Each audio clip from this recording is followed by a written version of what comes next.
Hi, Paul. Here's the screen recorder, Screencast-O-Matic. Thank you so much for doing what you've done, by the way. So what I've got, if you go to screencast-o-matic.com, you click on Launch Free Recorder, and I've got it actually running because I'm recording at the moment.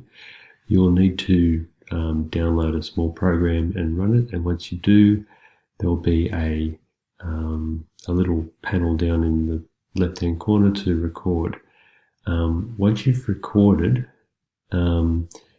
you click on Done, then you click on Save Upload, and then you upload it to YouTube. Once it's uploaded to YouTube, you copy the link and then paste that link to me, and then I will see the screen. So you don't have to talk.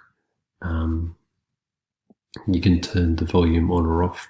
It's just the problem you're telling me about. But yeah, either or, doesn't really matter. So yeah, that's it. I apologise, my nose is a bit blocked up at the moment. I've got a cold. But thanks so much, Paul. Thanks for your help. Cheers.